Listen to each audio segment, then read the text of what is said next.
देख रहे हैं इन डार्क राजकुमार के साथ। तो चलिए बढ़ते हैं आज की कहानी की ओर। दोस्तों, मेरा नाम सुदेश चौधरी है और आज मैं आपको अपनी लाइफ से जुड़ा हुआ एक ऐसा किस्सा बताऊंगा जो शायद आज से पहले मैंने किसी को भी नहीं बताया था, जिसके बारे में मैं किसी को बताना भी नहीं चाहता, लेकिन गलती मेरी भी थी, जिस वजह से इस घटना के बाद मुझे डांट सुनने को मिलने वाली थी। तो आइए जानते आखिर क्या हुआ था मेरे साथ। उस वक्त मैं दिल्ली की एक बड़ी सी दुकान पर काम किया करता था और उस काम को करते हुए मुझे काफ़ी वक्त बीत गया था। काम करते करते मेरे दिमाग से काफ़ी चीज़ें निकल चुकी थी, जैसे कि मुझे ये पता भी नहीं था कि मैं कौन सी क्लास में पढ़ाई कर रहा हूँ और इन दिनों मेरा कामकाज काफ़ी चल रहा था, जिस वजह से इन चीज़ों को इग्नोर करना मेरे लिए काफ़ी हद तक नॉर्मल रहा। उसके बाद जब मेरी पढ़ाई बहुत ही ज़्यादा ख़राब चलने लगी, तब जाकर मुझे एक दिन यूनिवर्सिटी की तरफ से एक कॉल आया और कॉल को अटेंड करने के बाद मुझे पता चला कि मुझे आज लगभग 1 घंटे के लिए वहाँ पर जाकर अपने सारे दस्तावेज वापस लेने होंगे, क्योंकि उन्होंने मुझे कॉलेज से निकाल दिया था। पर मुझे भी अब इस चीज़ से कोई फ़र्क नहीं पड़ा, क्योंकि अब मैं जिस दुकान में सेटल हो चुका था वो दुकान मेरे लिए भगवान बन चुकी थी। वहाँ से मुझे काफ़ी अच्छे पैसे मिलने लगे और उसके साथ ही वहाँ का ऑनर मेरा काफ़ी अच्छा दोस्त बन चुका था। ऐसे में एक बात तो तय हो चुकी थी कि अब मैं इस बड़े आदमी से मुलाकात करके एक बार के लिए अपने कारोबार को संभाल सकता हूँ और मुझे पढ़ाई की अब ज़्यादा कुछ ज़रूरत नहीं थी।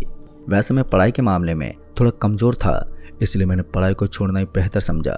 लेकिन जैसे जैसे वक्त बीतता जा रहा था तो वैसे वैसे मेरे अंदर भी नई नई चीज़ों को सुधारने की क्षमता बढ़ती जा रही थी। तभी एक दिन मुझे अपने ही दुकान के मैनेजर से पता चला कि मुझे दुकान के सिलसिले में यहीं बगल वाले गांव में जाना है।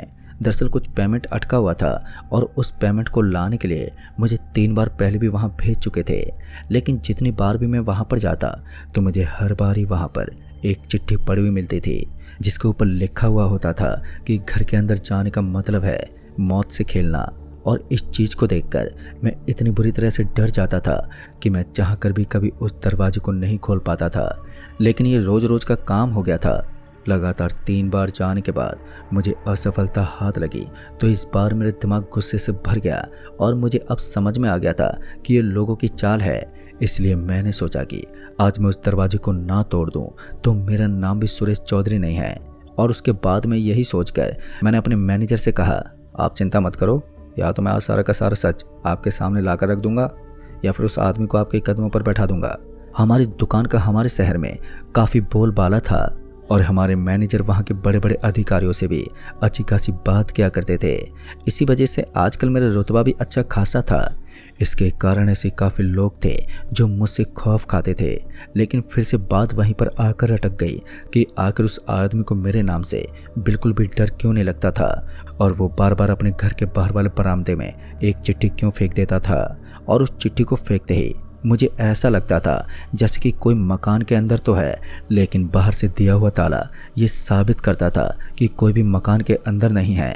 मगर फिर वो चिट्ठी कहाँ से आती थी, ये बात कई बार मेरे दिमाग में खटकती रहती थी, लेकिन मैं इस बात को जान नहीं पाता था।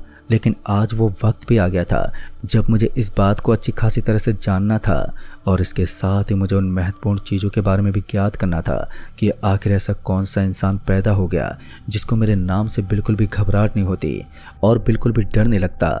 मैं उस इंसान के चेहरे को देखना चाहता था, वरना शहर में ऐसा कोई नहीं था जो बेमतलब हमारी दुकान के पैसे भी रख ले और उन्हें चुकाने के लिए कोई सफाई भी ना दे। ऐसा नहीं था कि हम लोगों को उधार नहीं देते थे, काफ़ी सालों से हमारी उधारी चलती थी, लेकिन इस तरह के मामले में जहां हमें कोई बात का पता ही नहीं चलता था तो इस तरह में गुस्सा आना लाजमी था। मैंने सोचा था कि मैं उस आदमी को बड़े प्यार से समझा लूँगा, लेकिन मैं नहीं जानता था कि मैं जिसको प्यार से समझाने के लिए चाह रहा हूँ वो वास्तव में प्यार से समझने वाला नहीं था। भगवान ही जानता था कि उसके और मेरे साथ क्या होने वाला था।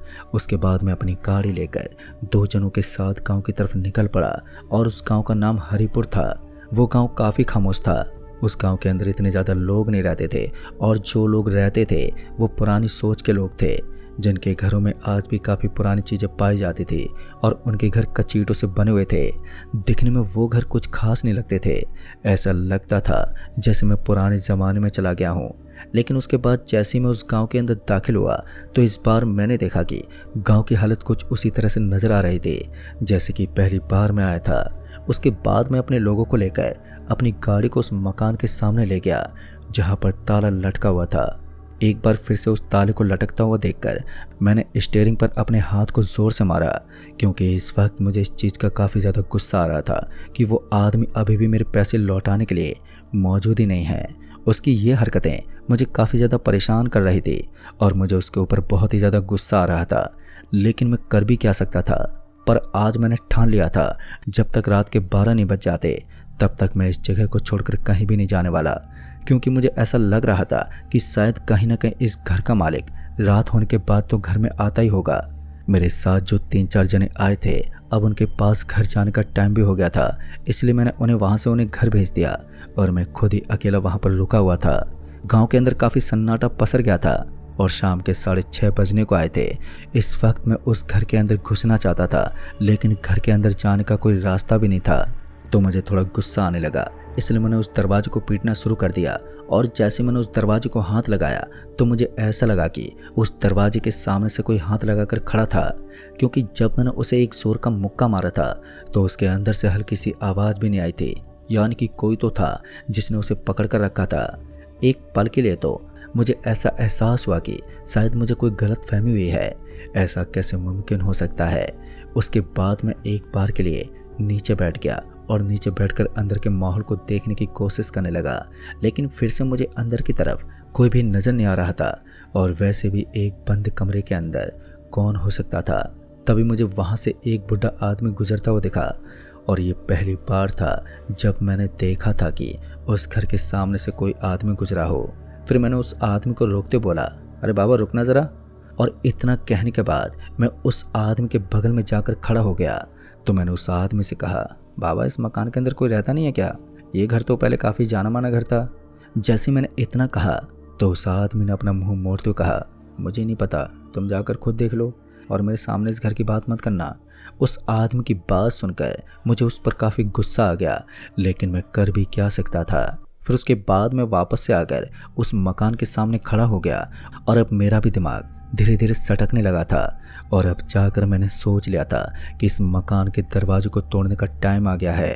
और अब शाम के 7:15 बज रहे थे। उस इलाके में पूरी तरह से सन्नाटा छाया हुआ था और हल्की हल्की ठंड भी पूरे गांव के अंदर जमने लगी थी। ना चाहते हुए भी मुझे उस घर का दरवाज़ा तोड़ना पड़ा, क्योंकि इसके अलावा मेरे पास कोई चारा भी नहीं था। मैं जानना चाहता था कि आखिर मकान के अंदर की हालत कैसी है और वहाँ के वो लोग कहाँ चले गए जिन्होंने हमारी एक मोटी रकम अपने पास रखी हुई है, क्योंकि वो फ़ोन करने पर फ़ोन भी नहीं उठाते थे, इसलिए सारी चीज़ें हमारी समझ से परे हो चुकी थी। मैंने सोच लिया था कि अगर वो लोग मुझे इस घर के आजू बाजू में कहीं पर भी मिल जाते तो आज मैं उनको छोड़ने वाला नहीं था। आज मैं उनको पूरी तरह से खदेड़ने वाला था, लेकिन वो मुझे कहीं भी नहीं मिल रहे थे। ये बात भी मेरे दिमाग में अब खटकने लगी थी। समझ में नहीं आ रहा था कि मैं करूं तो करूं क्या। फिर उसके बाद मैंने थक हार कर अंत में उस दरवाजे को तोड़ दिया।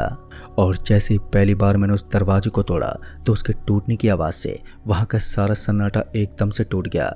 ऐसा लग रहा था मानो दरवाजे के टूटने के बाद सारी चीज़ें एकदम खामोश होने के बाद वापस से ज़ोर ज़ोर से चिल्लाने लगी थी। धीरे धीरे मैंने उस दरवाजे को तोड़ने के बाद एक एक कदम उस घर के अंदर पटकना शुरू कर दिया और हर एक कदम मेरे अंदर डर और खौफ के बीज बोने लगे थे। ऐसा लग रहा था कि मैं कुछ गलत करने के लिए जा रहा हूँ। और फिर उसके बाद मेरी नज़र सामने की तरफ पड़ी तो मेरी आंखें फटी की फटी रह गईं, मानो मेरे पैरों तले ज़मीन ही खिसक गई हो। दोस्तों, इस तरह के नज़ारे को देखकर मैं पूरा सहम गया था। अब मुझे समझ में नहीं आ रहा था कि आज ऐसा कैसे मुमकिन हो सकता है, क्योंकि मैंने देखा कि सामने पड़ी कुर्सी के ऊपर कोई आदमी बैठा हुआ था और वो बीड़ी पी रहा था। उस आदमी को देखते मेरे अंदर अब गुस्से की ज्वालामुखी और भी तेज फटने लगी और मैं किसी भी वक्त उस ज्वालामुखी से उस आदमी को भस्म कर सकता था। मैं उस आदमी के बगल में जाकर खड़ा हो गया और हल्की सी आवाज़ में बोला, कौन हो तुम और इस घर में क्या कर रहे हो? लेकिन उस आदमी ने मेरी बात का कोई भी जवाब नहीं दिया। उसके बाद मैंने उसके कंधे को छुआ और उसके पीछे की तरफ आने की कोशिश करने लगा, लेकिन मेरी कोशिश भी नाकाम रही। उस आदमी के अंदर इतनी ताकत थी कि मैं उसे हाथ लगाने के बाद भी पीछे की तरफ नहीं हिला पाया। तभी उसने कहा, मैं यहाँ पर क्या कर रहा हूँ उससे कोई मतलब नहीं है, पर तुम यहाँ पर क्या कर रहे हो और दरवाज़ा तोड़ने की तुम्हारी हिम्मत कैसे हुई? तो मैंने उससे कहा, देखो हमारे पैसे लौटा दो, बहुत दिन हो गए हैं मेरी बात को सुनने के बाद अब उस आदमी ने धीरे धीरे अपनी कुर्सी को मेरी तरफ मोड़ दिया और फिर जैसे ही मैंने उसकी शक्ल देखी तो मुझे ऐसा लगा मानो मैंने मौत का कुआं देख लिया हो। उस आदमी की शक्ल को देखते ही मेरे पैरों तले जमीन खिसक गई और मैं पूरा डर से सहम उठा। मेरे शरीर में ताकत नहीं बची थी और मैं बुरी तरह से थर-थर कांपने लगा था। फिर कुछ देर तक तो ऐसा ही चलता रहा, मगर उसके बाद मुझे ऐसा लगने लगा कि मैं मरने वाला हूँ, क्योंकि मैंने देखा कि उस आदमी का चेहरा पूरी तरह से फटा हुआ था और ऐसा लग रहा था कि उस आदमी के चेहरे के ऊपर से किसी ने गाड़ी निकाल दी हो। उस आदमी का चेहरा बहुत ही भयानक था, जिसके अंदर से गले हुए मांस की बदबू आ रही थी और उसके चेहरे के ऊपर मक्खियां भिनभिना रही थी। एक समय के लिए तो मुझे उल्टी करने का मन करने लगा, लेकिन फिर उसके बाद मैंने अपने कदमों को पीछे मोड़ा और वहां से भागने लगा। लेकिन तभी किसी ने मुझे पीछे से पकड़ लिया और मैं समझ गया था कि अंदर क्या है, और मुझे अंदर तो बिल्कुल भी नहीं आना चाहिए था। अब मेरे मन में भगवान का नाम था, लेकिन उससे क्या होने वाला था मुझे तो कुछ भी समझ में नहीं आ रहा था। और उसके बाद मुझे एकदम से उठाकर नीचे पटक दिया। नीचे पटकने की वजह से मेरे शरीर में काफ़ी ज़्यादा चोट आ गई थी और मैं अपने शरीर को संभाल भी नहीं पा रहा था। मेरे सर में बहुत ही जगह पर चोट आई थी, जिसके चलते मैं दर्द से पूरी तरह कराहने लगा। और उसके बाद मैंने उस आदमी की तरफ देखा तो इस बार मैंने देखा कि मुझे अब वहाँ पर कोई भी दिखाई नहीं दे रहा था। और फिर मेरी नज़र दीवार के ऊपर टिकी हुई एक तस्वीर में पड़ी तो मैंने देखा कि उस तस्वीर के अंदर जिस आदमी ने हमसे उधार लिया था उसके ऊपर माला चढ़ी हुई थी। और अब मुझे समझने में ज़्यादा टाइम नहीं लगा कि उसकी मौत हो चुकी है और अब हमारा पैसा धूल में जा चुका है। लेकिन अब पैसों से ज़्यादा मुझे खुद की परवाह हो रही थी, क्योंकि अब मैं करूँ तो करूँ क्या। उसके बाद मैंने धीरे धीरे अपने आप को पीछे सरकाना शुरू कर दिया और मौका मिलते ही मैं उठा और वहां से तुरंत ही भागने लगा।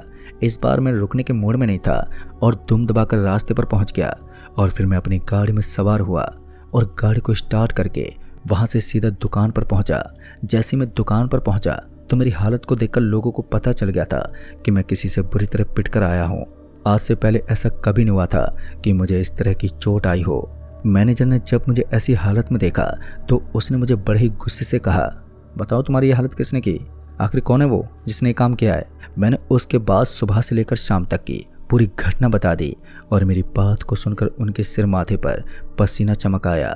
वैसे भी मैनेजर इन बातों पर काफ़ी विश्वास किया करते थे और वो कुछ देर में ही मान गए कि सच में वहाँ ऐसा हुआ था। उसके बाद उन्होंने कहा, देखो मुझे मालूम है तुम्हारा शरीर बहुत ही बुरी तरह से जख्मी हो गया है, लेकिन हॉस्पिटल ले जाने से पहले कुछ नहीं होने वाला।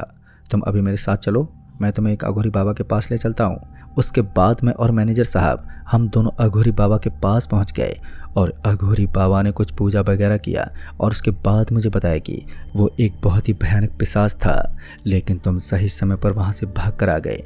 अगर चांद छिप जाता और उसके बाद तुम भागने की कोशिश करते तो शायद आज तुम जिंदा नहीं बचते। खैर मेरी किस्मत अच्छी थी जो मैं वहाँ से जिंदा बचकर भाग गया और उसके बाद धीरे धीरे मेरी हालत नॉर्मल होने लगी। लेकिन दोस्तों मुझे आज भी ये बात समझ में नहीं आती है कि आखिर उस मकान के अंदर बैठा वो शख्स कौन था जो बहुत ही ज़्यादा भयानक और डरावना था, और उससे मेरा क्या ताल्लुकात था, और उस मकान का दरवाज़ा टूटने के बाद भी वो वापस से कैसे जुड़ गया। ये सभी बातें मेरे दिमाग में किसी रहस्य की तरह चलती हैं जिनको मैं किसी के सामने पेश नहीं कर सकता। तो दोस्तों इस कहानी में बस इतना ही। कहानी आपको पसंद आई हो तो वीडियो को लाइक शेयर ज़रूर कर दें और साथ ही हमें नीचे कमेंट बॉक्स में ज़रूर बताएं। तो मैं आपका दोस्त राजकुमार जल्द ही मिलूंगा ऐसी एक और नई कहानी के साथ। तब तक के लिए बाय एंड टेक केयर।